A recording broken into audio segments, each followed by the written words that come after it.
bisa dipertemukan dalam majelis kupas ini, yang insya Allah tema yang akan kami bawakan atau di-sharingkan yang diamanahkan oleh panitia adalah tentang terkait kepemimpinan dakwah kampus di era disrupsi. Walaupun ini materinya mungkin agak sedikit general, lebih kepada kepemimpinan secara umum, tapi tentu konteks dakwah dan konteks yang lain itu bisa kita masukkan sesuai dengan di mana kita berada. Dan salawat serta salam kita kirimkan kepada junjungan kita, Nabi besar kita Muhammad SAW. Baik, tema yang cukup menarik ini adalah tentang kepemimpinan yang ada embel-embel era disrupsi. Ya, walaupun sebenarnya dimanapun eranya, tentu kepemimpinan ini adalah sesuatu hal yang mesti ada dan pasti itu saja. Ya, tapi tentu ada hal-hal yang akan ditekankan terkait bagaimana memimpin, bagaimana itu seorang pemimpin, khususnya di era-era yang berubah ini, di era yang serba mungkin memasuki serba teknologi dan hal-hal yang sifatnya mungkin sudah konvensional, sudah usang dalam teori kepemimpinan. Tentu kita akan kaji bersama dan kita melihat peluang-peluang yang bisa kita terapkan ke depannya. Namun perlu diketahui bahwa kepemimpinan ini adalah sesuatu hal yang sejak dahulu sudah ada, ya.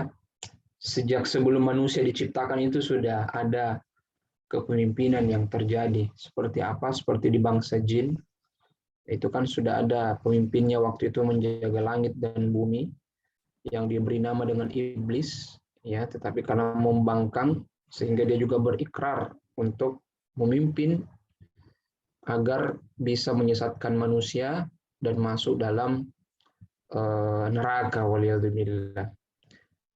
Begitupun di kalangan manusia, ya, mulai dari Nabi Adam hingga beberapa bangsa-bangsa yang telah lalu, itu semuanya adalah terjadi atau adanya kepemimpinan. Ya, ini bukti bahwa kepemimpinan ini adalah sesuatu yang akan dilalui oleh setiap manusia. Paling tidak dia harus memimpin diri dan keluarganya. Ya, tentu kita semua ini mau atau sudah berkeluarga, dan tentu jiwa kepemimpinan itu harus kita miliki dalam membangun dan mengarahkan apa yang kita pimpin. Dan tentu ada caranya, ya, sebagaimana kita misalnya kalau yang background-nya ini keguruan, semua orang bisa mengajar, tapi belum tentu bisa mendidik. Ya, semua orang keluarga bisa melahirkan, bisa beranak, tanda kutip, ya. Tapi belum tentu dia bisa mendidik, ya, atau memimpin keluarganya dalam sesuai dengan visi yang dia miliki. Dan ini yang banyak terjadi di Indonesia, tanda kutip, ya. Ketika di-compare dengan negara-negara yang sudah maju. Indonesia problemnya itu bukan di SDM yang kurang, ya, tapi kualitas dari SDM. Yang kita maksud kualitas bukan hanya skill, ya, tetapi mentality, integrity, ya, mindset, ya, lebih kepada soft skill, yang lebih kepada isi kepala. Ya. Nah, lihat saja misalnya orang pergi beribadah, kan harusnya kan meningkat ketakwaannya, tapi pulang-pulang bawa sendal baru. Ya, itu kan berarti apa? Saya juga baru-baru hilang sendal saya. Kayaknya Ahmad Fajar juga hilang sendalnya di Nurul Ilmi. Saya juga hilang, ya. Padahal itu sendal pemberian istri pertama, ya. Bukan istri pertama, maksudnya pertama hadiahnya diberikan ke saya. Ternyata sudah hilang. Maksud saya adalah, ya, mindset beribadah kita ada, tapi dari sisi pemikiran tentang makna dari ibadah itu, penghayatan itu ya kurang. Nah, begitu juga mungkin dengan kepemimpinan, apalagi dalam lingkup dakwah. Ya, mungkin kita merasa itu saja, bosan, dan seterusnya. Akan sangat berbeda tantangannya itu kalau kita berada dalam kepemimpinan yang kita pimpin itu agak majemuk. Tantangannya berbeda, suasananya berbeda, dan kepakaran siasah, kecerdikan siasah juga itu perlu diasah. Dan itulah Tidak semua orang bisa jadi pemimpin. Ya. Orang yang memimpin itu dia tidak sering membicarakan orang lain, tapi kehidupannya itu berbicara tentang visi, tentang misi, bukan membicarakan orang lain, kekurangan orang lain. Kalau dari sini saja kita bisa lihat mindset seseorang, maka kawal betul-betul ini calon pemimpin masa depan. Baik, landasan filosofi kenapa ini penting tentang kepemimpinan, sebagaimana tadi juga kita sudah singgung di awal, adalah dari firman Allah Subhanahu wa taala dalam surah Al-Baqarah ayat 30. Ya. Yang artinya Allah mengingatkan kita, ingatlah ketika Tuhanmu berfirman kepada para malaikat, ya, sesungguhnya aku hendak menjadikan seorang khalifah di muka bumi. Tentu ini dalil yang sering kita dengar. Ya. Bahwa sudah pasti akan ada khalifah. Khalifah ini tidak mesti dalam suasana pemerintahan yang berbentuk khilafah. Ya. Khalifah ini adalah pemimpin, ya, di muka bumi. Maka mereka berkata, para malaikat, mengapa engkau hendak menjadikan khalifah di bumi itu orang yang membuat kerusakan, yang akan membuat kerusakan padanya dan menumpahkan darah. Ini kalau kita mau kaji lagi asbabun nuzulnya, kenapa para malaikat mengatakan akan membuat kerusakan. Berarti seolah-olah ada gambaran yang lalu di bumi ini bahwa sudah ada makhluk yang pernah hidup, tetapi kerjaan mereka adalah merusak dan menumpahkan darah sama mereka. Siapakah mereka itu? Ialah dari bangsa jin. Ya, mereka sudah ada pemimpin-pemimpinnya, tapi mereka saling menumpahkan darah. Padahal kata malaikat, kami senantiasa bertasbih dengan memuji engkau dan mensucikan engkau. Yang artinya adalah apakah tidak cukup malaikat yang mengatur bumi ini, mengatur semesta alam, menjadi hamba abdi kepada Allah, apakah itu tidak cukup? Maka kata Allah, atau Allah berfirman, sesungguhnya aku mengetahui apa yang tidak kamu ketahui. Jadi tentu ada hikmah kenapa manusia itu diciptakan. Dan tentu salah satu tujuannya itu selain ibadah tentunya adalah menjadi khalifah. Dan ini dalil yang sering dibawakan oleh teman-teman di kami, bahwa kita ini semua ini yang ada di kami ini, kalau kita konteksnya litmi, Anda ini sejak ikut DMD 1 dan akan sampai ke DMD 3 kalau Anda konsisten dan ingin menjadi kader yang sejati dan ingin menjadi orang yang besar, menjadi pemimpin yang besar di masa depan yang nanti akan bergerilya di Jakarta, di ibu kota, melawan orang-orang PKI. Adalah untuk menjadi pemimpin. Yang kita maksud pemimpin bukan hanya terbatas pada diri dan keluarga, tapi kita menyiapkan orang-orang di LITMI ini menjadi orang-orang yang mental pemimpin yang besar. Kita mau menghasilkan seperti Anies Baswedan. Kita mau menghasilkan orang-orang seperti Pak Yusuf Kalla. Kita mau menghasilkan orang-orang seperti Ustaz Zaitun. Siapa lagi? Ustaz Bakhtiar Nasir.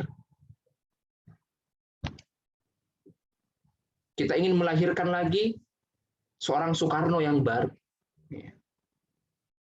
Yang punya jiwa patriotik, membela ulama dan negara. Berarti pemimpin. Ini tidak mudah. Dan tidak banyak yang akan membersamai. Iya. Jadi wajar kalau berkaitan dengan pemikiran, atau berkaitan dengan skill, sedikit peminatnya. Itu wajar. Karena pemimpin itu selalu lebih sedikit daripada yang dipimpin. Iya. Justru bahaya kalau yang pemimpinnya yang lebih banyak. Iya. Dalam hadis Nabi SAW, yang artinya wajib bagi seorang muslim untuk mendengar dan taat, ya, kepada penguasa. Berarti kita bergantung dengan siapa yang dipimpin, siapa yang memimpin kita. Karena konsekuensi syariat, kita harus patuh dan taat kepada para penguasa. Walaupun dia seorang yang budak, hitam, dan secara zalim mengambil harta kita dan mencambuk kita, begitu kan dalam hadis. Harus taat. Artinya apa? Kalau yang standar rendah saja kita tetap harus taat, berarti begitu pentingnya ini masalah kepemimpinan. Ya. Maslahatnya jauh lebih besar ketika orang-orang yang soleh, yang baik dan punya skill. Karena tidak cukup. Tidak semua orang bisa menjadi pemimpin. Dan tidak semua pemimpin itu mesti orang ulama. Di zaman kita ya, di zaman kita. Tentu yang ideal dia ulama dan pemimpin. Tapi di zaman kita itu terbagi-bagi. Kalau ulama hadis saja, ulama fikih saja. Kan terbagi, padahal dia sesama ulama. Begitupun dengan kepemimpinan. Tidak bisa kita paksa Ustaz Yusra, Ustaz, kita ini paling ulama, paling alim, cocoknya kita jadi pemimpin negeri ini. Nggak bisa. Jadi ketika ada pemilihan di lembaga misalnya, pemilihan ketua misalnya, musyawarah kita ini, kan sering itu musyawarah, tidak ada sistem voting. Kalau di sistem kita. Dan itu bicara topik yang lain, masalah voting atau tidak dalam kepemimpinan Islam. Ya, tata cara memilih pemimpin. Mungkin cocoknya Ustaz Rapung gitu ya. Fikih demokrasi. Adalah ketika dihadapkan ada dua calon. Yang satu ini dia sangat alim, bagus ibadahnya. Tapi di sisi manajerial agak kurang. Di calon yang lain, dari sisi ketaatan misalnya, dari sisi frekuensi ibadahnya, jumlahnya, jauh kalah dengan lawannya ini. Tapi dari sisi manajerial, ketika dia berorasi, ketika dia mengarahkan orang, itu orang semua tersihir dengan perkataannya dan ingin mengikuti dia. Berarti dia punya jiwa kepemimpinan, jiwa manajerial, punya wibawa, punya kekuatan untuk menggerakkan orang. Maka ketika di konteks ini, siapa yang kita pilih untuk jadi ketua? Apakah ini termasuk ketua lembaga dakwah? Apakah kita lebih pilih yang bagus sekali ibadahnya? Atau kurang ibadahnya, tapi dia punya skill manajerial yang mumpuni untuk memimpin? Ya. Maka di sini para ulama sudah menjelaskan, kalau dia sudah ada standar minimal dari ibadah yang dia miliki, dan dia unggul di sisi kepemimpinan, maka dia yang lebih layak jadi pemimpin dibanding yang hanya ahli ibadah ini atau alim ini, ulama ini. Ya. Ini menandakan bahwa kepemimpinan itu memang harus dipelajari, harus dikembangkan, dan harus kita asah. Kalau kita punya bakat itu. Jangan membatasi diri atau jangan, ini sudah takdir karena komplotan hasil musyawarah orang-orang itu tonji orangnya. Ya kan? Ada juga yang seperti itu, yang tidak terpilih di LDF, protes. Kenapa bukan saya yang jadi pemimpin di ketua LDF ini? Wis. Ya, mungkin ada kesalahan fatal juga dari musyawarah itu, tapi sebagai seorang yang mukmin, ya wajib bagi seorang muslim untuk mendengar dan taat. Ya, ini konsekuensinya ya. Ya. Dalam perkara yang senangi dan ia benci, kecuali apabila diperintahkan kepada kemaksiatan. Apabila diperintah kemaksiatan, maka tidak perlu mendengar dan taat. Berarti begitu pentingnya kepemimpinan. Dalam hadis yang lain, ya, sebaik-baik pemimpin kalian adalah yang kalian mencintai mereka dan mereka pun mencintai kalian. Mereka mendoakan kalian dan kalian pun mendoakan mereka. Dan begitu pun sebaliknya. Oke. Sejalan-jalan pemimpin adalah yang kalian benci dan mereka pun membenci kalian. Juga kalian melaknat mereka dan mereka pun melaknat kalian. Kemudian ada yang berkata, wahai Rasulullah Shallallahu Alaihi Wasallam, tidakkah kita menentang mereka dengan pedang? Wah, ini mau mengajak perang dengan pemimpinnya kan? Rasulullah SAW bersabda, tidak. Ya, ini luar biasanya ya.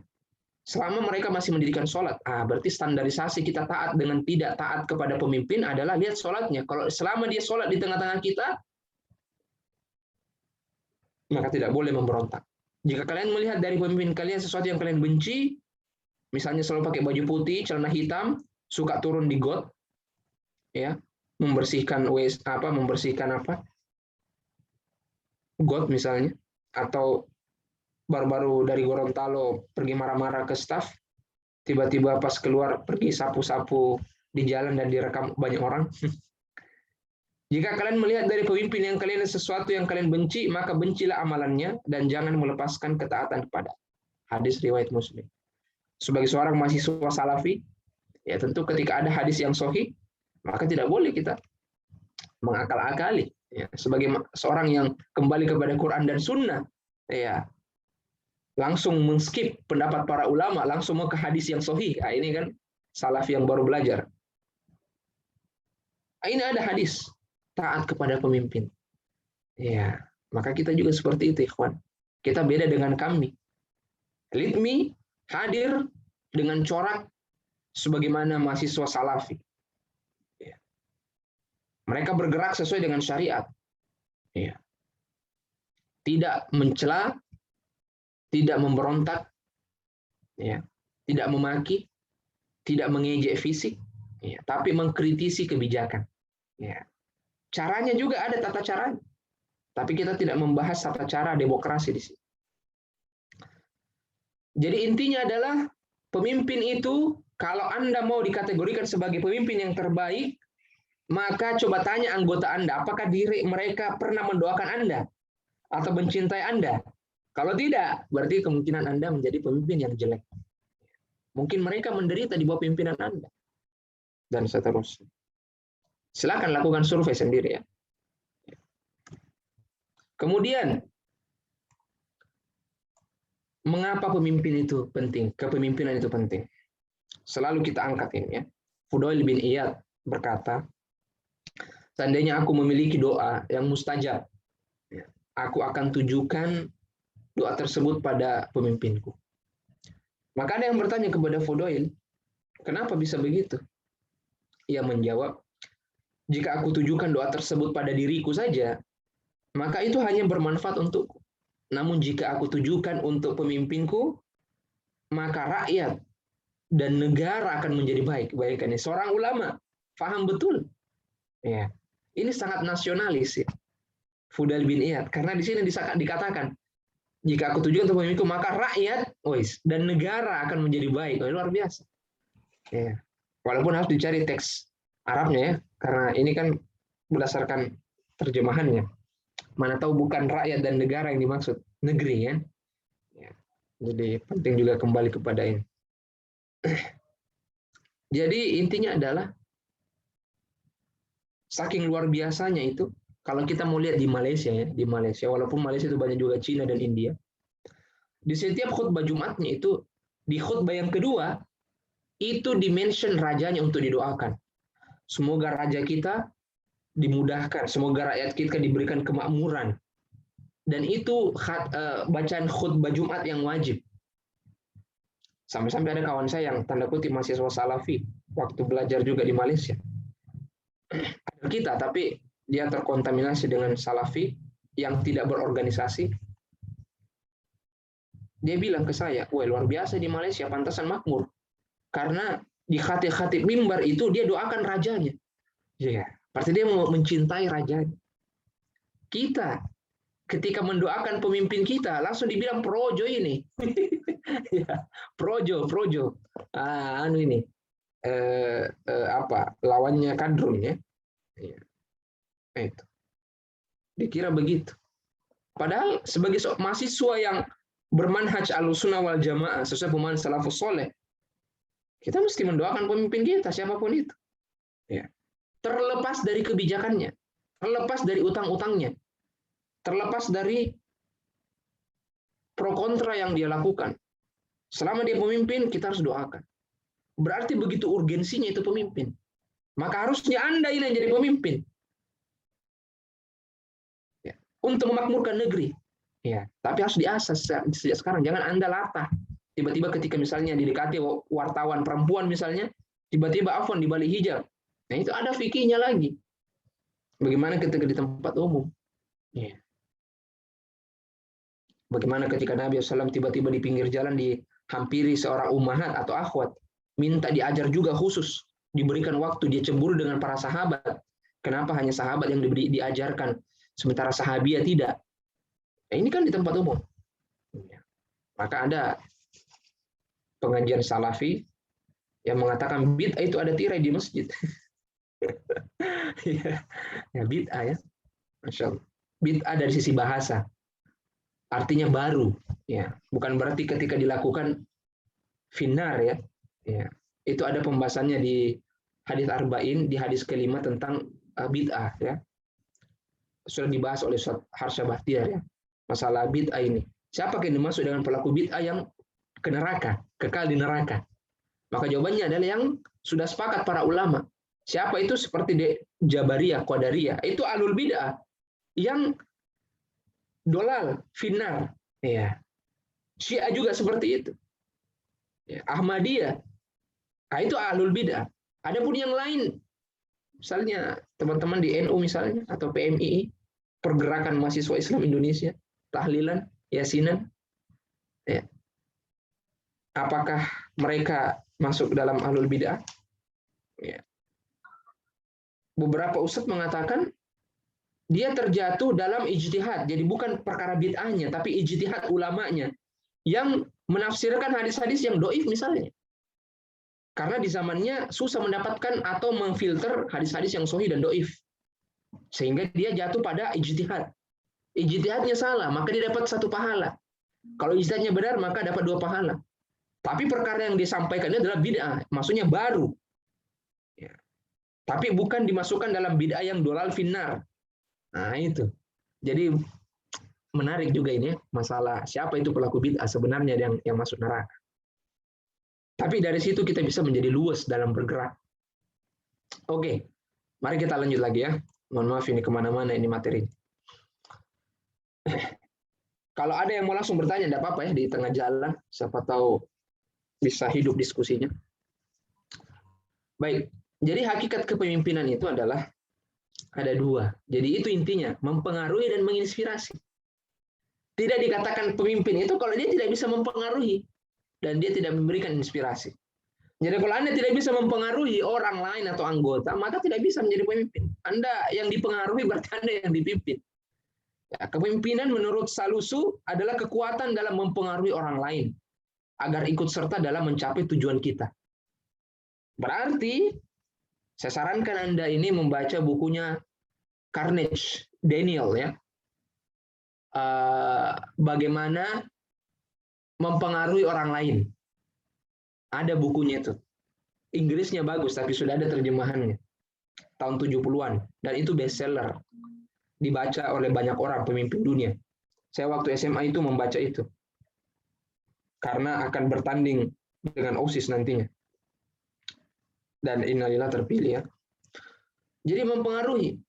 Ya, harus kita. Jadi kalau Anda musyawarah pimpin rapat, bukan loyo-loyo. Tapi punya diafragma suara. Jadi ketika bersuara itu wah, luar biasa. Dan menginspirasi. Kepemimpinan yang efektif adalah kemampuan untuk memiliki visi yang jelas. Jadi harusnya itu pemimpin dakwah, lembaga dakwah, maupun di umum, yang dibicarakan itu adalah tentang visi. Mau dibawa kemana ini lead me? Arah kita kemana? Perjuangan kita apa? Apa yang ingin kita capai? Bukan, akhir bagaimana yang program kerja, kenapa bisa tidak selesai? Hai. Yaitu namanya evaluator, asesor, bukan pemimpin. Pemimpin itu mengarahkan ke visi dan terdepan dalam memberikan inspirasi. Ya. Dan kemampuan untuk memotivasi dan menginspirasi orang di setiap bagian. Jadi memotivasi. Jadi ibaratnya itu harus kita rajin-rajin baca buku supaya tahu banyak kosakata dan kalimat yang menginspirasi. Jadi pada akhirnya pemimpin itu jual air ludah. Saya boleh katakan pemimpin itu pandai berbual. Ya. Ya.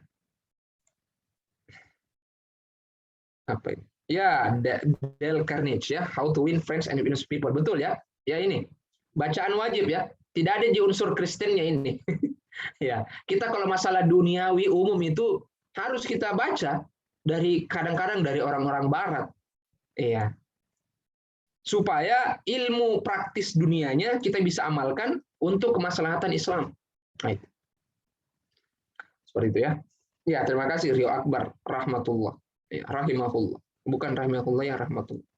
Baik. Jadi itu intinya ya, mempengaruhi dan menginspirasi. Oke. Jadi peran pemimpin itu seperti apa sebenarnya? Ya. Ini di setiap masa, di apapun eranya, ini peran pemimpin khususnya di lembaga dakwah. Yang pertama itu dia harus mengkader, merekrut orang-orang yang paling baik dan paling cerdas. Nah, di sini ada perkataan paling baik dan paling cerdas. Jadi kalau ada orang yang diajak pergi tarbiyah tapi lari-larian, tinggalkan saja. Fokus pada orang yang mau. dan punya potensi. Ya. Ini jiwa kita itu harus mengkader. Resah melihat generasi muda yang TikTok. Saya kemarin pergi ke Nipah Mall bersama istri, ya. Sebelumnya waktu masih di lembaga dakwah dan LDK dan di luar, itu jarang sekali pergi mall. Kenapa? Karena menurut saya itu pergi ke mall sia-sia. Tapi setelah menyempurnakan separuh agama, setiap detik itu adalah pahala. Jadi walaupun kita pergi ke mall cari sepatu, berpahala karena bersama dengan pasangan. Itu Masya Allah, subhanallah ya, di lantai atasnya dekatnya musola. ABG kita joget-joget TikTok, ya, cari spot, ya, resah kita. Apakah bangsa begini yang mau mengisi kemerdekaan Indonesia yang katanya akan menjadi generasi emas 2045? Oh, bahaya kalau kita tidak mempersiapkan sejak dini, dan bahaya kalau kita tidak ikut peran, karena kita tidak sadar, kata Pak Gatot Nurmayanto, step G30 SPKI, orang-orang PKI itu ideologinya tidak mati setelah pembubaran PKI. Tapi mereka menyusun strategi baru untuk masuk ke setiap lini. Tapi jangan dimunculkan identitasnya. Ya, ini key point lagi adalah dalam dunia politik praktis. Identitas itu harus ditutup rapat-rapat. Saya ulangi lagi, kalau mau masuk dalam dunia politik atau siasah, dimanapun itu, identitas itu harus disembunyikan rapat-rapat. Dan itu yang dilakukan oleh orang-orang PKI. Mereka menutup rapat-rapat, begitu juga yang dilakukan orang-orang Syiah. Tidak frontal, dia mengatakan bid'ah, harus hari Asyura. Tidak. Mereka perlahan masuk, berkarya melalui ilmu komunikasinya Jalaluddin Rahman. Kan pakar ilmu komunikasi. Masuk, tapi di dalam bacaan bukunya itu disisipi tentang pengagungan sahabat keluarga Nabi. Ada disisipi. Kalau kita baca, kado pernikahanku banyak disitasi pernyataannya Jalaluddin Rahman. Karena banyak menulis buku-buku tentang bagaimana membangun komunikasi bersama dengan pasangan. Dan kalau kita baca, itu wajar. Itu ilmu umum. Ya, tapi ketokohannya Jalaluddin Rahman ini yang disitasi. Karena mereka mengkader orang-orang yang paling baik dan paling cerdas. Mau orang yang kafir, Islam, maupun orang yang kiri, selama dia mendapatkan orang-orang yang paling baik dan paling cerdas, wah sudah. Mereka menjadi agent of change. Ya. Sementara kita fokus pada orang yang lari-lari tarbiyah. Ya. Tidak mau dibina. Ya. Yang loyo-loyo. Tidak punya visi, arah tujuan. Ya mau tidur-tidur di masjid. Sengaja jadi pengurus masjid supaya bisa tinggal di masjid, tidak bayar kos. Nah, itu kan tidak punya daya juang. Ya. Maka kita harus mengkader orang-orang yang paling baik dan paling cerdas. Peran pemimpin selanjutnya adalah mendorong orang lain untuk mengaktualisasikan potensi mereka, bukan menjadi one man show. Hanya dia saja yang mau diliput. Ya, hanya dia saja, tolong kasih saya panggung. Iya. Setiap kegiatan harus saya sambutan. Wah, ini bahaya. Tapi fokusnya para pemimpin itu adalah dia mendorong, menjadikan anggota-anggotanya itu bertumbuh sebagaimana dirinya bertumbuh. Ya. Bahkan dia berharap anggota-anggotanya ini yang dipimpin lebih baik daripada dirinya. Ya. Jadi harus punya jiwa seperti itu seorang pemimpin. The true leader adalah mereka yang mampu menghasilkan leader yang lebih baik daripada dirinya. Makanya mendorong, bukan memeras sampai ampas kemudian dibuang. Dan tidak sedikit yang seperti itu di lembaga umum maupun lembaga dakwah. Mendesain, membuat sistem. Ya, bukan ketika dia memimpin baru berjalan. Ketika sudah lengser, tidak berjalan lagi periode selanjutnya. Tidak begitu pemimpin. Pemimpin itu membuat sistem, mendesain sistem supaya dengan atau tanpa dirinya organisasi ini bisa berjalan. Itulah the true leader. Menganalisis. Dia tahu kekuatan dan kelemahan setiap person anggotanya. dan meningkatkan kekuatan yang dimiliki oleh anggotanya dan mengurangi kelemahan yang dimiliki oleh anggotanya. Tapi kalau kita tidak bisa melakukan keduanya, ini saya tanya lagi ya, sekiranya Anda ini punya kelebihan dan kelemahan, fokus yang mana?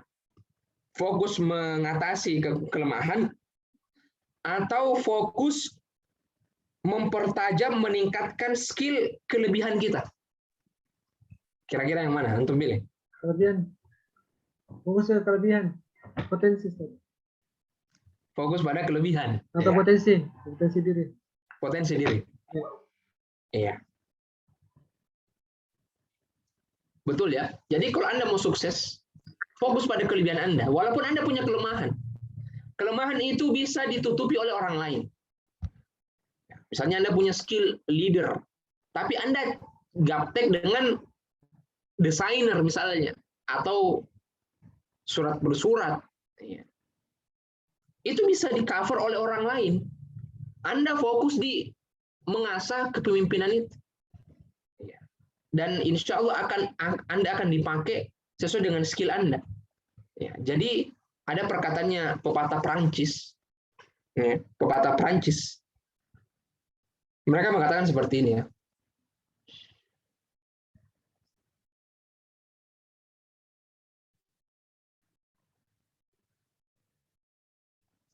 Tahu ya. Ya susah ya. Ya saya agak lupa kalimatnya. Intinya adalah lebih baik kita sedikit tahu yang banyak daripada banyak tahu yang sedikit. Ya, sedikit tahu yang banyak daripada banyak tahu yang sedikit. Apa maksudnya? Lebih bagus kita tahu yang sedikit tapi mendalam, tapi kita banyak tahu tapi sesuatu yang sedikit. Misalnya ketika ditanya tentang teknologi, wah dia bisa bicara itu. Tentang pendidikan, wah dia juga bisa bicara. Tentang hukum, wah dia juga bisa bicara. Ya, jadi kepakarannya apa? Ya ternyata yang dibicarakan hanya kulit-kulit. Tidak ada yang mendalam, filosofi. Ya. Jadi wajar ketika ada seorang prof misalnya atau seorang peneliti 20 tahun, 30 tahun meneliti, ketika dia ditanya suatu perkara, maka dia tidak serta-merta harus bisa menjawab semuanya karena dia seorang peneliti atau prof. Sebagaimana Imam Malik rahimahullah yang sangat fenomenal kisahnya. Ada seseorang yang jauh datang dari kampungnya membawa 100 pertanyaan kepada Imam Malik untuk dijawab. Tapi Imam Malik lebih banyak mengatakan wallahu alam daripada menjawab. Kemudian seorang pemuda ini ditanya, bagaimana nanti saya sampaikan kepada kampung saya pada Anda ini seorang ulama yang besar? Maka Imam Malik dengan tegas langsung mengatakan, sampaikan kepada penduduk kampungmu bahwa Imam Malik tidak tahu. Artinya apa ya, ikhwan subhanahu wa ta'ala? Lebih baik fokus kepada kelebihan kita, mengasah sampai tajam, walaupun itu sedikit detail, tapi detail daripada kita tahu semua. Tapi dia sedikit saja. Dan yang terakhir adalah fleksibel. Seorang pemimpin itu dia tidak boleh rigid. Dia harus fleksibel, apalagi perubahan zaman. Termasuk perubahan karakter mad'u yang berbeda-beda. Hari ini kita mungkin jarang melihat, dulu kita itu melihat mad'u itu petualang, pejuang, karena tidak ada iPhone, tidak ada internet. Jadi semua itu keluar, ikut pramuka dan seterusnya. Sekarang joget-joget di depan kamera. Ini generasi yang kita mau dakwai, yang mau kita kader yang begini. Artinya perlu perubahan-perubahan. Harus fleksibel, tidak boleh. Termasuk juga itu kalau pemimpin itu tidak boleh dia paling banyak bicara. Saingin dia mau didengar ketika musyawarah. Tidak bisa, ikhwan. Pemimpin itu harus yang paling banyak mendengar. Dan bukan dimulai dari dirinya. Dimulai dari, oke, silakan akhi. Saya mendengarkan antum, anggota saya ini. Apa pandangan antum? Antum dengar, jangan potong dan menganggap, sepele gitu. Tidak boleh begitu, pemimpin. Anda tidak akan direspek. Harus mendengar. Banyak mendengar, dan ada penelitian dari Google, perusahaan Google.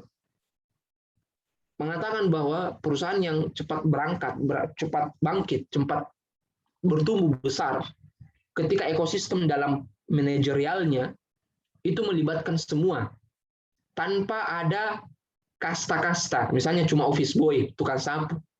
Seorang leader yang bagus, dia juga tetap mendengar walaupun dari office boy-nya. Ketika Pak, permisi Pak, ini kayaknya ini perlu diimprove Pak. Ini adalah seorang office boy. Leader yang punya growth mindset, yang kemungkinan besar akan membawa pengaruh yang besar, bisa membawa perusahaan menjadi profit besar, itu sekelas office boy dia akan dengar juga dan take note. Maka kita tidak boleh di lembaga dakwah, ya, hanya kita saja merasa ilmu kita yang paling banyak, sehingga tidak mau ikut musyawarah. Tapi di luar forum musyawarah berkoar-koar, protes sana ini, tapi tidak pernah ikut musyawarah. Tidak bisa begitu, kawan. Konsekuensi berjamaah kita harus ikut musyawarah. Lemparkan ide Anda. Setelah itu diputuskan.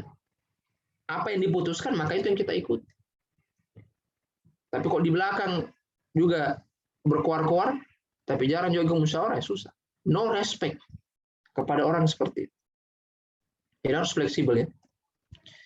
Nah, menurut Yakob Tomatala, ini seorang Kristen ya, tapi dia pakar di era kepemimpinan disrupsi, ada bukunya. Makanya kita ambil bukunya, ambil baiknya, buang buruknya.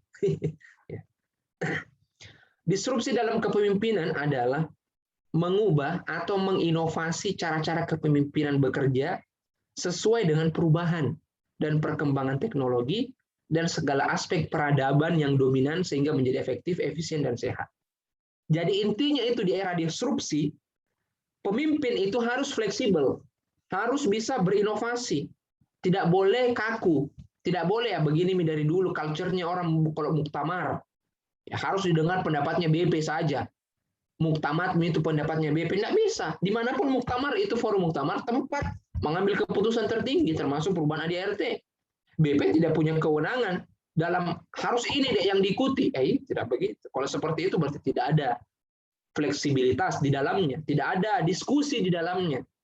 Atau kalau ustadz yang bertitah, padahal ini masalah duniawi ya, harus dia dengar, nggak bisa dibantah. Susah juga. Ya. Susah maju kalau begitu. Padahal di era disrupsi kuncinya itu adalah kita bisa mengubah cara kepemimpinan kita sesuai perubahan dan perkembangan teknologi. Berarti harus tetap belajar. Tidak boleh merasa bahwa saya sudah pandai, banyak nih pengalaman organisasi sudah tingkat internasional nih. Kau ini apa? Ecek-ecek, baru di tingkat PD, tingkat LDK. Orang yang begini tinggalkan saja. Karena sudah mentok ilmunya. Jadi bagaimana sebenarnya gaya kepemimpinan di era disrupsi? Ya, paling tidak ada 3 ya yang kita kutip. Yang pertama adalah kepemimpinan situasional. Apa itu? Situasional. Ialah kepemimpinan atau kemampuan pemimpin untuk memahami dinamika internal kelembagaan. Nah, situasional, tahu situasional ya, situasi. Jadi dia tahu situasi. Wah, ini kayaknya lagi tidak mood ini anggotaku ini. Harus kayaknya ditraktir kopi nih atau gorengan ketika musyawarah. Harus kita yang memang paling banyak kantongnya harus keluar. Apalagi kalau lembaga dakwah, pemimpin itu yang paling banyak berkorbannya. Beda kalau pemimpin negara atau DPR, ya, dia yang paling banyak pemasukannya. Iya. Makanya jadilah anggota dewan, gaji Anda distribusi ke yayasan. Itu yang bagus. Bukan menolak Anda boleh saja di DPR. Tidak begitu prinsip pemimpin yang fleksibel ya. Jadi kemampuan pemimpin untuk memahami dinamika internal kelembagaan, mampu menyesuaikan diri dengan orang atau kelompok sesuai dengan level kematangan orang itu. Ini dia. Dia pandai memposisikan dirinya dengan lawan bicaranya, dengan siapa dia akan bertemu, dengan siapa dia akan memimpin, dengan siapa yang akan bermitra. Ini kepemimpinan situasional luar biasa. Jadi Anda tuh harus asah. Makanya stigmaisasi dalam diri Langsung kita jas, wah Salafi ini setengah betis anunya, pasti selalu cuek, tidak mau bicara dengan kita. Coba untuk mulai, Assalamualaikum akhi. Itu kan situasional. Wah, ajak diskusi. Walaupun ini berat ya. Saya pun sendiri agak berat kalau sudah berhadapan dengan orang yang paling merasa dirinya yang paling benar, susah. Ya. Tapi ketika kita punya jabatan, maka kita bisa sesuai dengan kondisi mad'u kita atau orang yang dipimpin kita. Apalagi misalnya kalau misalnya bahasanya masih bahasa-bahasa kampung, wah kita tiba-tiba langsung juga bahasa daerah. Ngapa enggak? Nah, begitu lah kira-kira. Supaya mendekat, jadi situasional. Nanti ketika hatinya sudah diambil, baru. Ya. Tapi harus tetap jaga wibawa. Jangan ada beberapa hal yang tidak boleh juga dilakukan seorang pemimpin yang bisa menjatuhkan wibawanya. Misalnya bercandanya itu terbahak-bahak, ketawanya itu ketawa yang membuat derajat atau kewibawaan jatuh. Itu kadang-kadang, dan misalnya juga terlalu akrab dengan kawannya sehingga ketika pas kita mau bagi-bagi amanah dianggap kawan dekat sehingga susah dikasih amanah ya, karena dianggap temannya, teman tidurnya. Kita ditahu juga kelemahan tak sama dia, makanya memimpin keluarga itu jauh lebih susah karena ditahu air liur tak di mana jatuh, di bebe apa istri anak ya. Lebih mudah itu mengatur orang lain yang jarang kita bertemu daripada dengan keluarga sendiri. Kenapa? Karena itu tadi kita sudah ditahu jelek-jeleknya, mandinya bagaimana, saya jadi dulu yang ceboki itu. Iya, seperti itu kira-kira. Yang kedua adalah kepemimpinan transformasional. Wah, bahasa apa lagi nih? Didefinisikan sebagai kemampuan untuk mendorong pengikut melakukan perubahan. Wah, ini mantap. Jadi dia mendorong pengikut melakukan perubahan dan meningkatkan kemampuan yang dipimpin. Wah, ini tadi yang sudah kita bahas sebelumnya ya, poin-poinnya. Dia mendorong, ini transformasional. Dia tidak membiarkan anggotanya ini terpuruk, hanya dia saja. Dia bahkan bikinkan pelatihan untuk anggotanya. Makanya LITMI sebenarnya itu fokus kepada upgrading skill anggota-anggota LITMI atau kader LITMI. Ya, untuk mengasah di bidang mana dia berbakat. Ya, jadi kita tidak fokus untuk menutupi kelemahannya, tapi kita fokus untuk mengupgrade dia punya kelebihan. Supaya menjadi orang yang branding, dikenal di bidang itu dia. Ya, dia dikenal sebagai tokoh apa? Tokoh pemikiran atau ahli sejarah atau organisatoris atau apa? Tidak boleh, dia juga organisatoris, dia juga ulama, dia juga kalau terlalu banyak begitu susah. Tidak ada kepakaran namanya. Oke. Kemudian yang ketiga adalah kepemimpinan pelayan. Iya, ini servant leader. Ini gaya yang dipakai oleh presiden kita. Seolah-olah ya, seolah-olah. Gaya kepemimpinan yang mengedepankan untuk melayani pihak lain, memenuhi kebutuhan, membantu mereka bertumbuh, dan memberikan peluang untuk mendapat penghargaan secara material dan emosional. Jadi, hakikatnya pemimpin itu adalah melayani. Dia adalah pelayan bagi anggota-anggotanya atau bagi yang dipimpin. Sehingga tidak boleh dia yang diistimewakan. Dan ini juga yang dipakai oleh Umar bin Abdul Aziz, Umar bin Khattab. Umar bin Khattab ini banyak ya bergabung di dalam dirinya. Ya. Tapi kalau Umar bin Abdul Aziz lebih kental itu kepemimpinan pelayan. Dia melayani betul. Sampai-sampai ditegur sama anaknya. Baru mau baring sebentar, tiba-tiba ditegur sama anaknya. Kenapa Anda baring, wahai ayah? Di luar sudah menunggu orang-orang yang ingin dilayani. Tiba-tiba tidak jadi tidur sebentar, langsung lagi kembali melayani.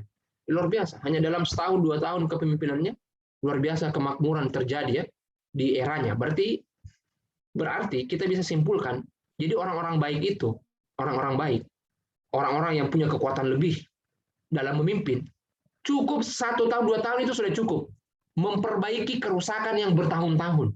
Iya, misalnya utang misalnya, atau harga rupiah misalnya jatuh, ya hampir orang seperti Zimbabwe dibuang-buang itu uang.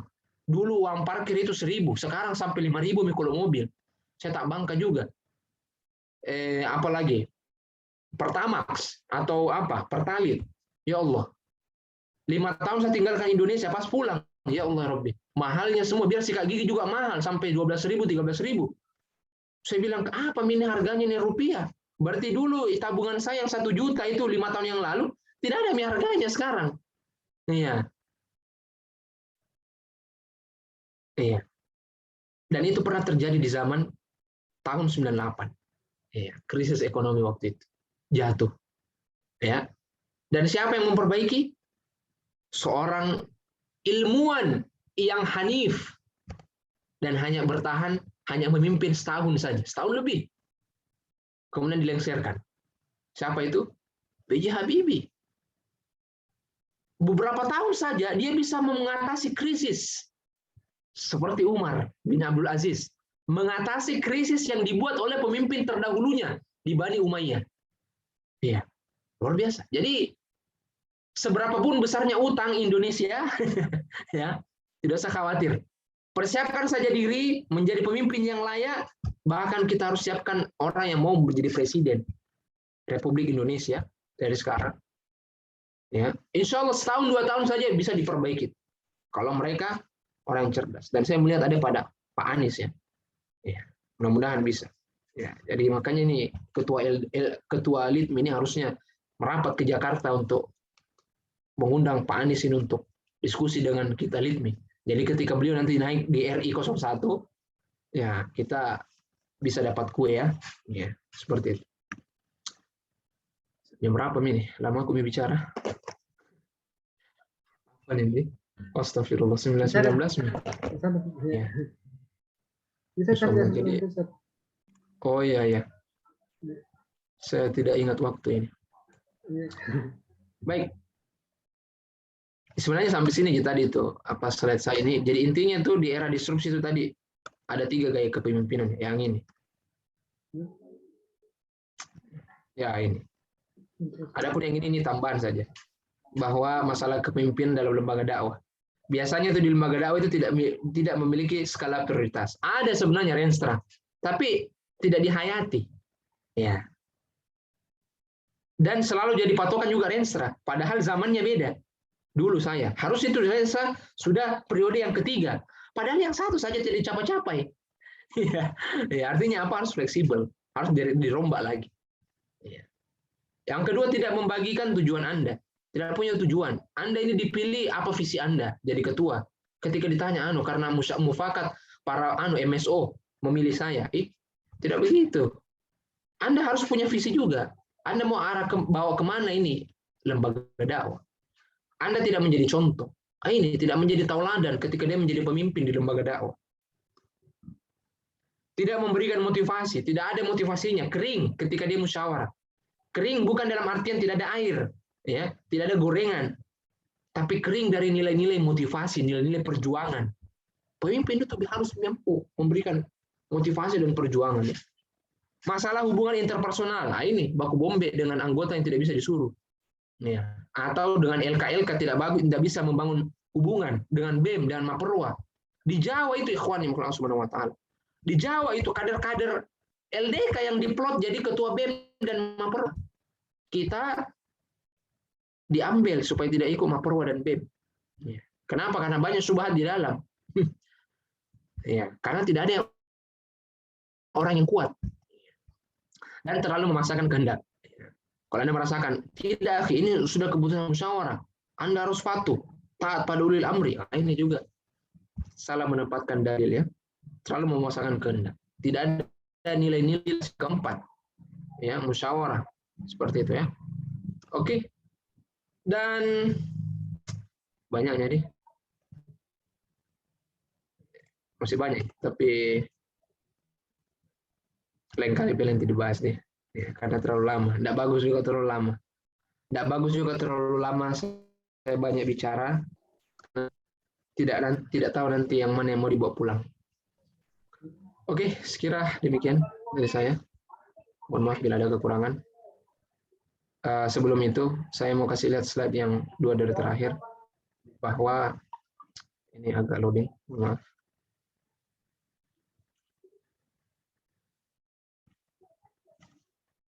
Ya, loadingnya. Not responding ya. Oke, jadi saya akhiri.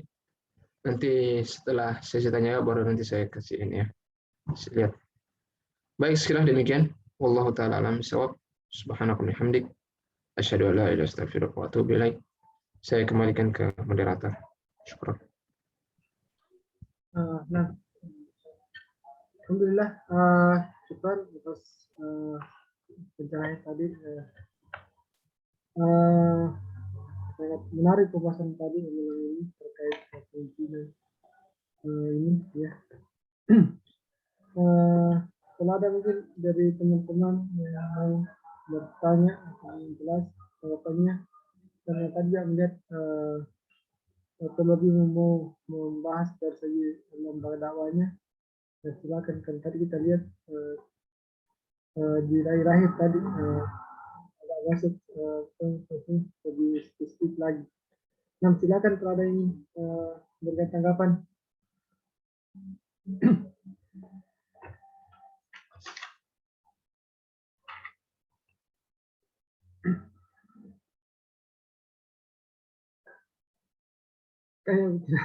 Belum ada ini.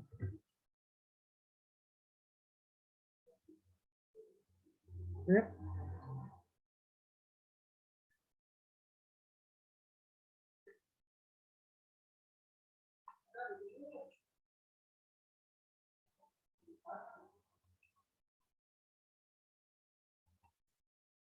Sudah boleh keluar.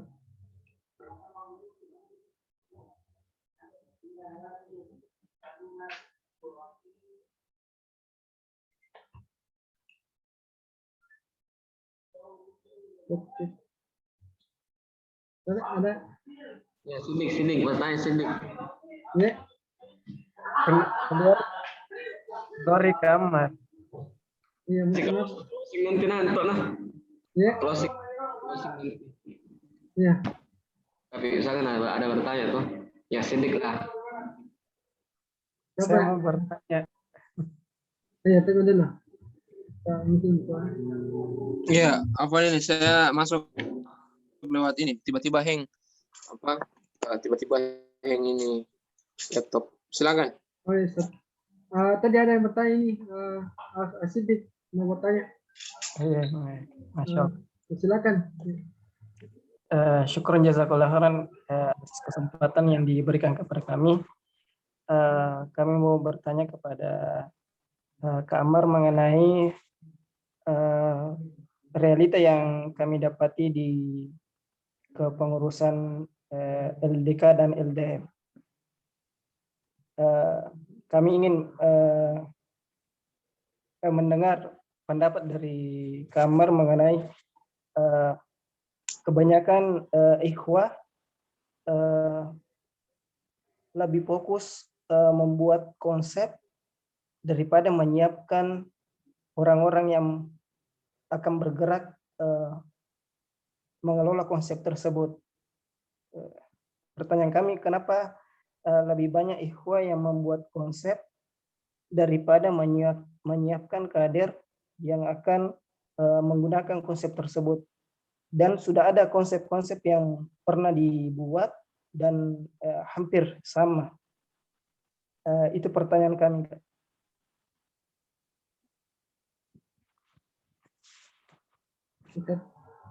Ya, langsung dijawab ini. Iya, silakan. Mungkin karena belum ada Ya, jawabannya. baik. Iya, menarik ini ya. Jadi kebanyakan di internal kita itu expert di membicarakan tentang konsep Renstra, ADRT dan seterusnya ya. Itu tidak salah ya, karena mungkin di zaman itu yang lebih penting ya, membangun sistem itu, membangun konsep. Karena tidak mudah juga itu mempersiapkan atau mengkader orang. Ya. Misalnya saya ceritakan di kampus UNM ya. Di tahun 2006 itu tidak ada kader. Ya. Jadi yang menjabat itu 2000 bukan ya, jadi 2000 iya. Jadi 2006 itu sedikit kader. Jadi 2 kali menjabat karena tidak ada yang bisa meneruskan. Tapi pasnya di 2007 Allahu Akbar, melimpah. Ya. Artinya apa? Banyak sedikitnya kader juga itu karunia dari Allah. Ya. Jadi kita bergerak saja karena kita tidak akan dimintai pertanggungjawaban tentang jumlah. Tapi kita akan ditanyai tentang proses. Ya, maka maksimalkan di proses. Setelah itu baru kita bertawakal kepada Allah. Nah, itu kan harusnya seperti itu akidah sebagai seorang muslim. Jadi kita berusaha dan apa yang kita unggulkan, ya mungkin ikhwah unggul di situ, ya tidak masalah. Atau mungkin di masa itu yang lebih penting dulu, mempersiapkan sistem. Kayak misalnya di LITMI pusat. Penting itu kita menyiapkan dulu draft-draft agar lembaga ini bisa mandiri, siapapun nanti orangnya. Nanti urusan kedua, tahap kedua baru kita membicarakan bagaimana proses pembentukan dan perekrutan. Ya, bukan perekrutan dulu, pasnya banyak orang, apa mau dikerja. Nah, ini. Jadi lebih bagus balance. Tapi kalau ada yang timpang misalnya, juga tidak masalah. Tinggal kita berusaha untuk melengkapi atau mengarahkan. Itu tadi fokus pada kelebihan. Kalau kita mau fokus pada kelemahan, mau mengurangi kelemahan, itu juga baik, tapi saya kira efektivitasnya agak kurang. Berbanding kita fokus pada kelebihan, dan itu yang diperuncing, itu biasa menjadi spektakuler ya. Seperti itu. Wallahu a'lam. Ya, seperti tadi penjelasannya lihat. Jadi kita memang biasanya lebih ke situ, lebih lama ke pembahasan konsepnya. Dan akhirnya kadang lupa dari untuk melakukan aksinya. Kadang aksinya tinggal sedikit lagi atau beberapa bulan lagi dari masa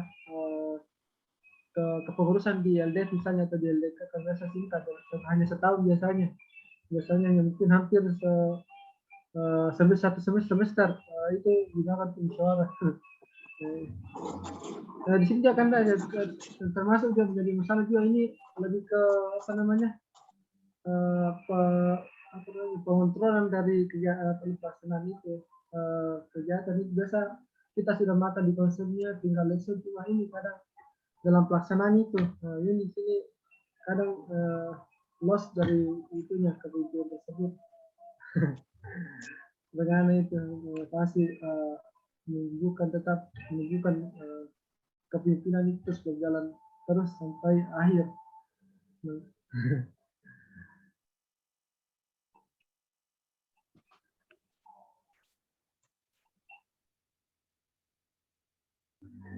Ya. Putus-putus ke suara, enggak saya tangkap secara penuh.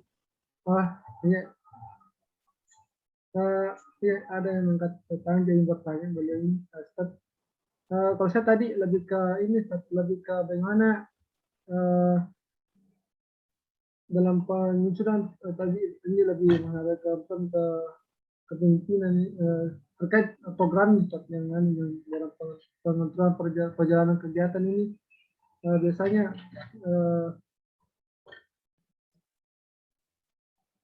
loss control di situ, akhirnya tidak berjalan kegiatan tersebut. Ya, apa nih terkeluar sendiri? Di sini ada tadi yang bertanya, Dio Akbar. Silakan. Afwan, nggak sebelumnya kedengaran suara kami? Ya. Ya, 6. Bismillah. Yang pertanyaan kami yang pertama terkait saran praktis kami minta dari Kak Ammar terkait bagaimana caranya memberikan peluang untuk mendapatkan penghargaan secara emosional kepada pengurus-pengurus, terutama sekarang yang tidak berada di Meskam, ya, tidak berada di masjid kampus, ya. Jadi rasa kepemilikan itu, hubungan emosional itu rasanya sulit sekali diadakan jika kita jauh. Nah, itu yang pertama. Yang kedua terkait masalah hubungan interpersonal, tadi disinggung masalah kader-kader dakwah yang menjadi calon ketua BEM. Ini juga kami pernah dapat kawan kami di TB, andalan di LDK-nya mereka yang jadi calon ketua BEM universitas. Memang kami lihat, kami analisis ada perbedaan cara pembinaan kader ya, terutama kalau kita, Afwan sebelumnya kami dari MPM Unhas, itu kami lihat memang sangat kaku persoalan masalah ikhtilat, kampanye menggunakan poster, memperlihatkan foto dan sebagainya, hingga sama sekali tidak ada ruang untuk menjalin hubungan interpersonal antar organisasi. Kami pun sebenarnya kader himpunan yang ditarik oleh teman kami ke lembaga dakwah. Ya, dan kami sampai sekarang tidak pernah lagi kembali ke BEM dan himpunan karena itu. Ya, 6 Kak. Keren.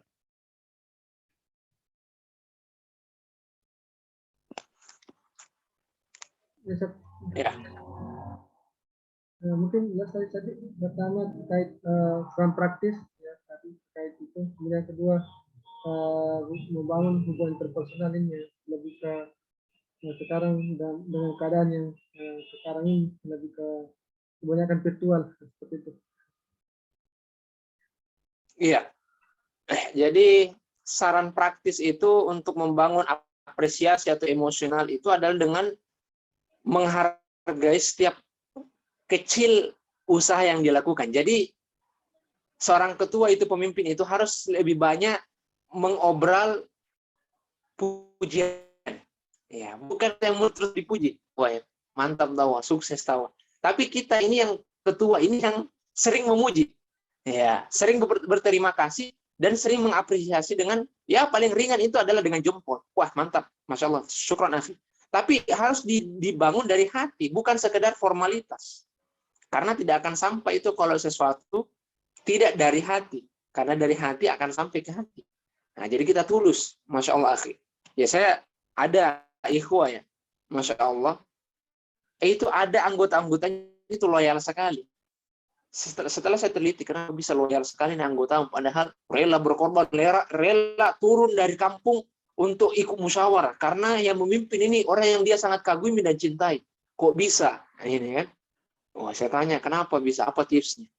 Ya, ternyata itu tadi, empati dan sering mengapresiasi dan tidak pernah menghina sekecil apapun usaha yang dilakukan oleh ikhwannya. Walaupun misalnya desainnya misalnya tidak sesuai dengan sarannya, maka saya kasih saran ini, pakai teori burger atau sandwich. Ya, ini clue yang sering saya pakai ya, yang apa, kunci pamungkas saya ketika memimpin di mana-mana. Itu pakai sandwich. Apa itu sandwich? Dia kan terdiri dari roti, isi, dan roti. Ya. Jadi apa itu roti? Roti itu adalah pembuka. Kata-kata apresiasi atau pujian. Masya Allah, akhi, barakallahu fikum. Wah, luar biasa, ini saya salut apa yang telah engkau lakukan. Luar biasa bagi organisasi dan seterusnya. Masuk ke inti. Intinya itu adalah kritikan atau masukan yang ingin disampaikan. Tapi akhi, kayaknya ini perlu di ini. Nanti ditutup dengan apresiasi lagi. Tapi overall, akhi, Masya Allah, luar biasa. Jazakumullah khairan. Itu.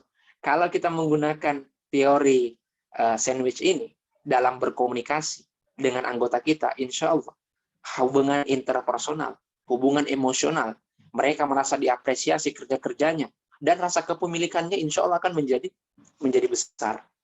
Dengan cara kita men-treat. Ya, treat itu treat. Ya, bukan treat maksudnya treat. Treat. Bahasa Inggris ya. Treat. Itu mungkin ya. Sudah menjawab semuanya ya.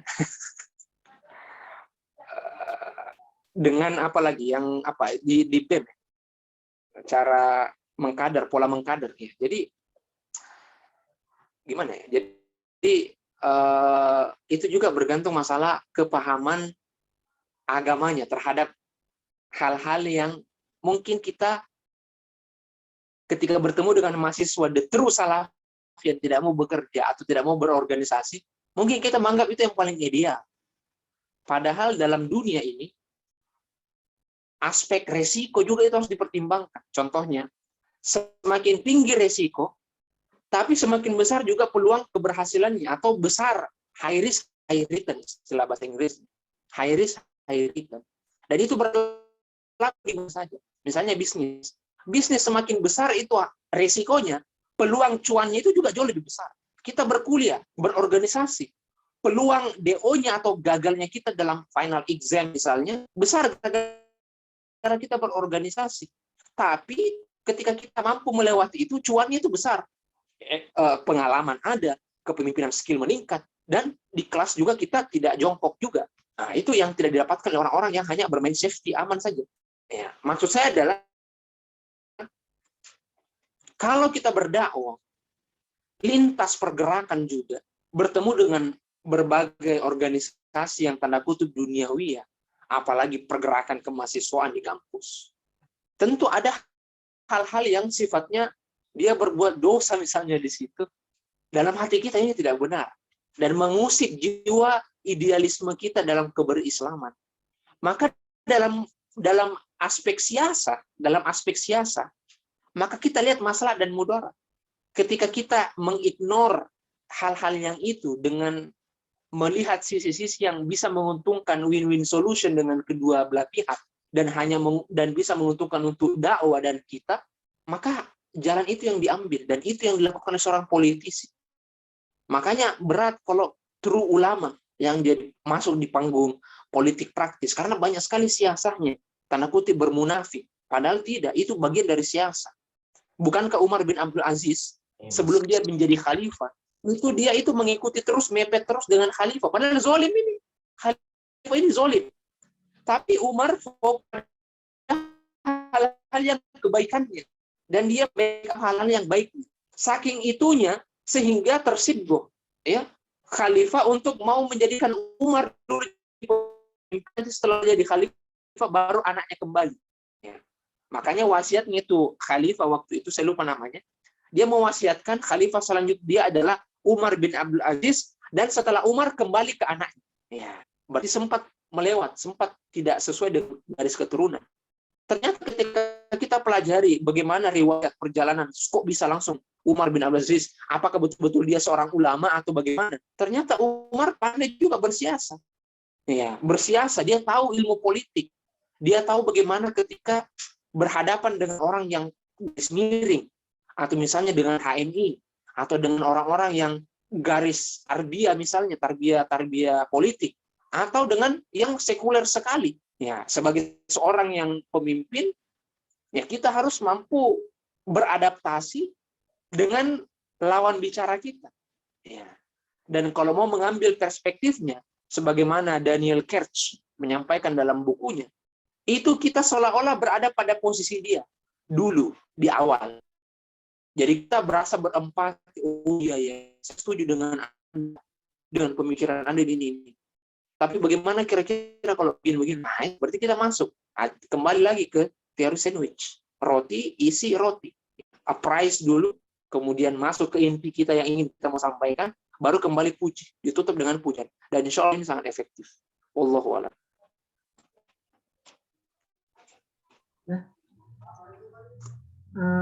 Ya, kami kembalikan ke tadi yang bertanya, Aryo, gimana?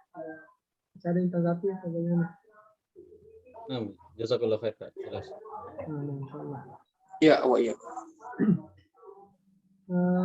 Masih ada yang lagi? Kalau nggak ada mungkin kita bisa beralih ke agenda selanjutnya. Maksudnya kami kalau kami dari sini lebih kepada selain itu nanti bisa kepemimpinan, bisa mungkin sini juga konsep kepemimpinan terkait dengan permasalahan.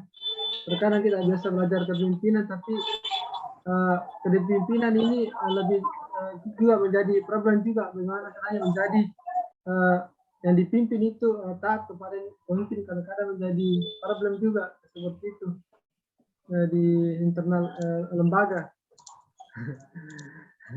Insya Allah. Apa namanya? Iya.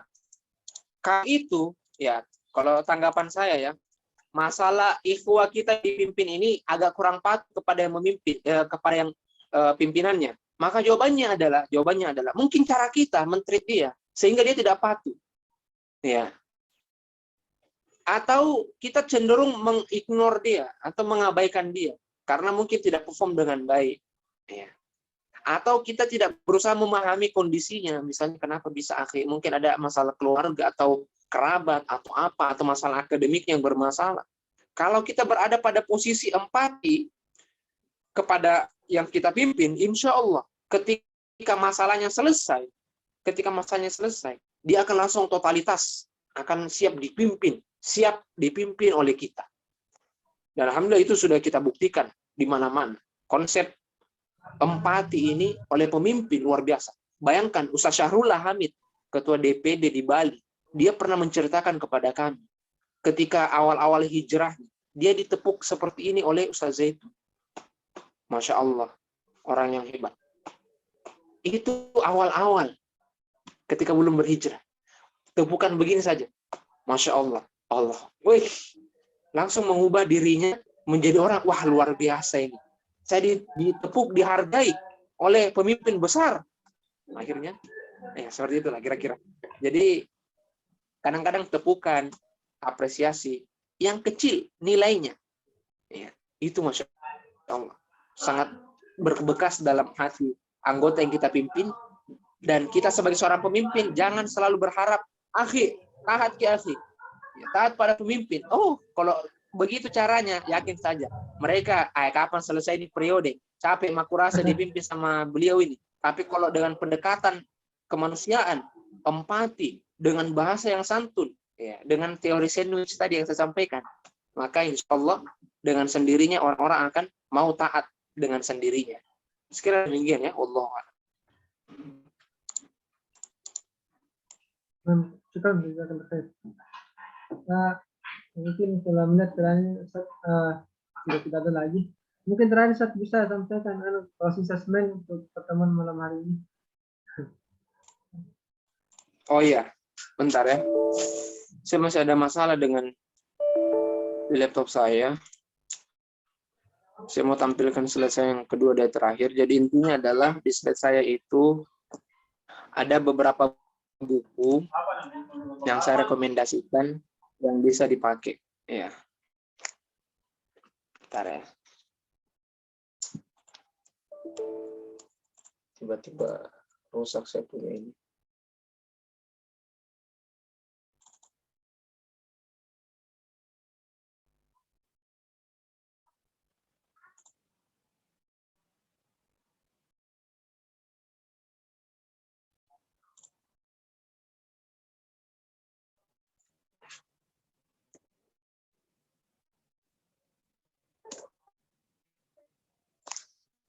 Bentar ya.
Ya, tolong saya bisa dijadikan host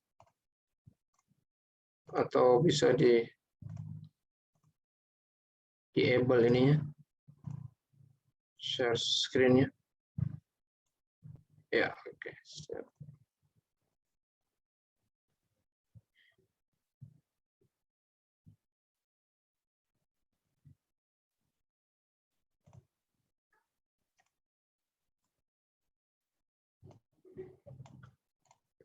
Oke, kita langsung yang di ini.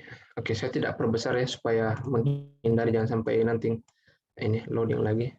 Oke, jadi quotes yang terakhir, ini mungkin juga closing statement, bahwa setiap kalian adalah pemimpin dan setiap pemimpin akan dimintai pertanggungjawabannya.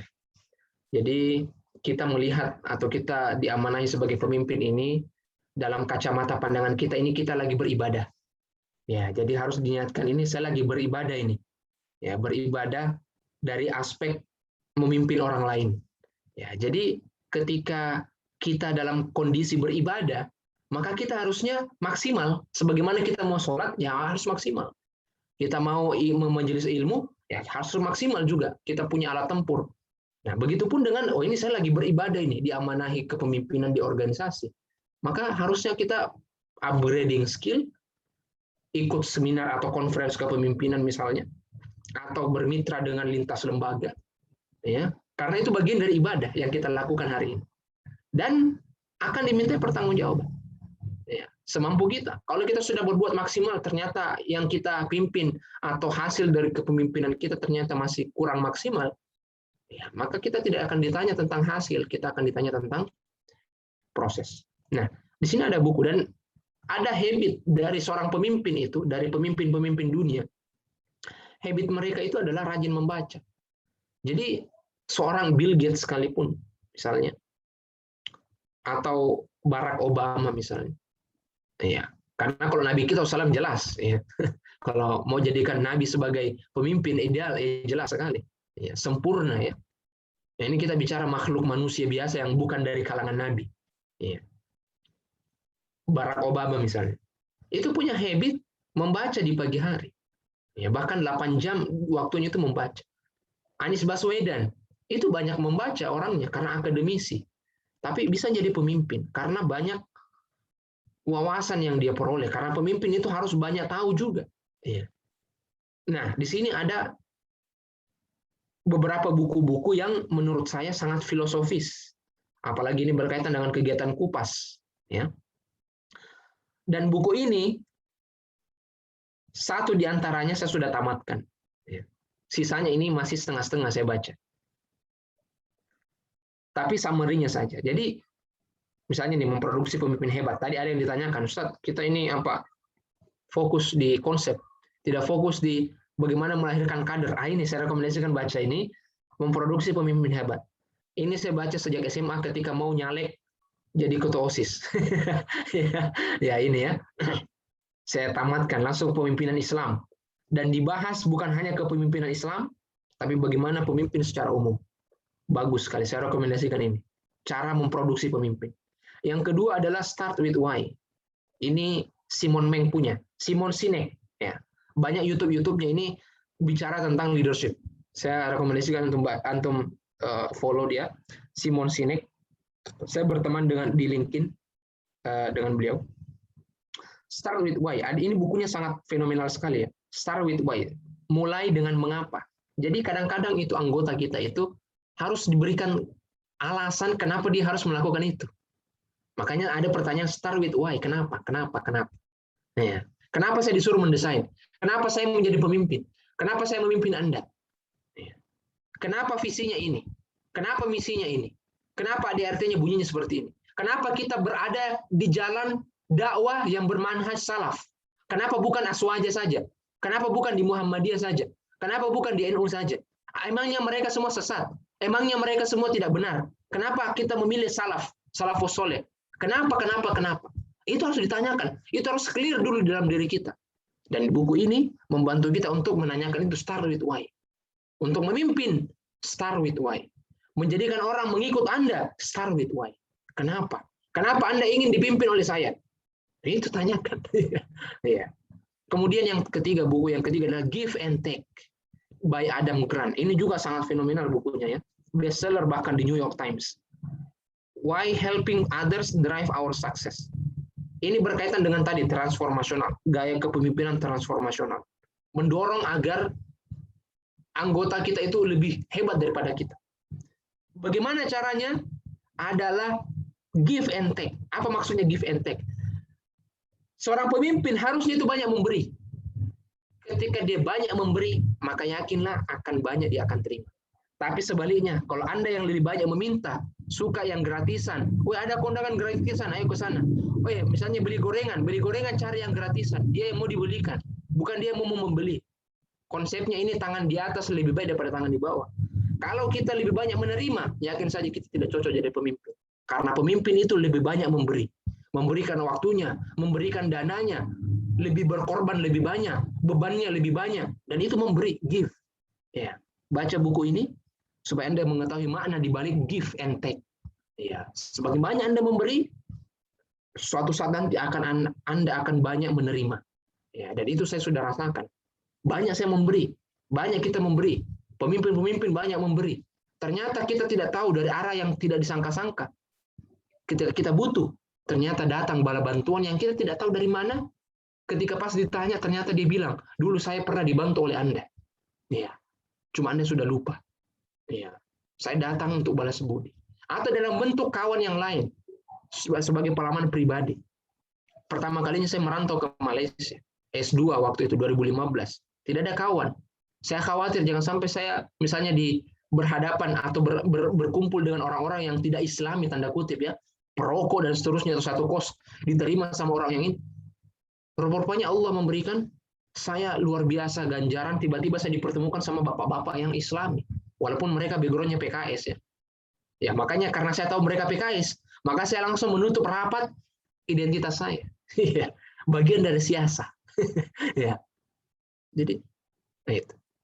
Allah memberikan kita sesuatu yang kita tidak sangka-sangka gara-gara kita memberikan gift yang banyak. Maka filosofi dari give and take ini adalah banyak memberi, maka insya Allah engkau akan mendapatkan banyak sesuatu. Tapi kalau dibalik, justru Anda yang banyak menerima, minta-minta, maka power Anda sebagai pemimpin tidak ada. Karena Anda tidak memberi, bukan Anda lebih banyak menerima ya, bukan memberi. Dan beberapa forum-forum yang jejaringnya sangat kuat sampai di dunia. Dan itu menghasilkan kader-kader ketua PPI dunia, ketua PPI negara, ketua BEM, ketua pergerakan kemahasiswaan. Ini lahir dari 3 lembaga ini yang saya tahu ya, yaitu FIM, Forum Indonesia Muda. Ini semua setahu saya dimotori oleh orang-orang anggota anak-anak PKS dari kami, tapi dia menutup identitasnya sebagai seorang kami. Ya. Nanti kita berteman dekat, baru dia kasih keluar aslinya, bahwa ternyata dia DM2, DM3, wes luar biasa. Alhamdulillah kami berteman dengan mantan ketua PPI Dunia, PPI Thailand, dia S3 sementara S3, dan mantan ketua BEM di eranya, itu alumni Bakti Nusa. Iya, alumni Bakti Nusa yang pernah ke Kendari. Iya, mengabdi dari Bakti Nusa, aktivis ya, nih beasiswa aktivis Nusantara. Ya, tapi dia HMI.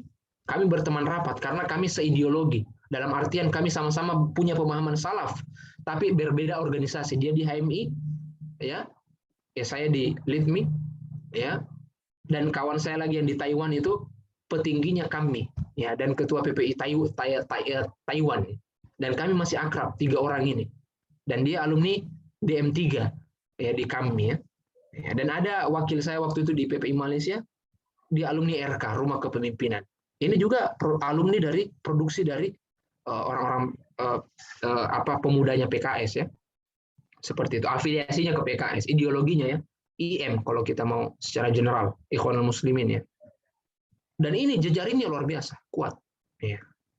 Maka dari itu kita berharap, nah, kita ini baru pemain baru, ya, dengan versi manhaj salaf.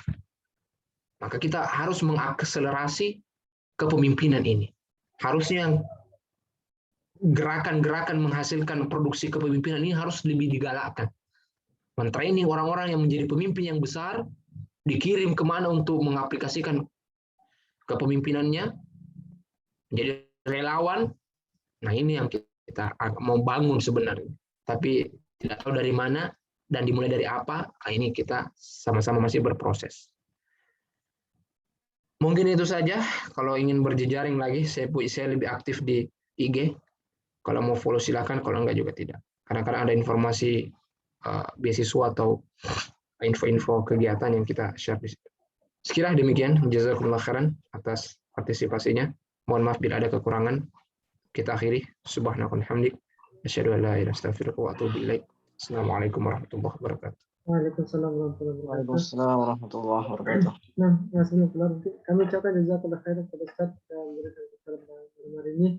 Nah, semoga sehat selalu dan senantiasa terus berkontribusi memberikan ini kepada umat Indonesia.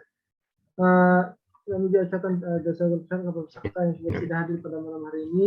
Kita harapkan pekan depan atau pada kegiatan kita selanjutnya tetap hadir dan saling mengajar mengingatkan teman-teman yang belum sempat hadir pada malam hari ini insya Allah kita tutup saja medis kita dengan sama-sama baca doa medis. Atau mungkin kita foto bersama dulu ya. Bersama dulu, silakan.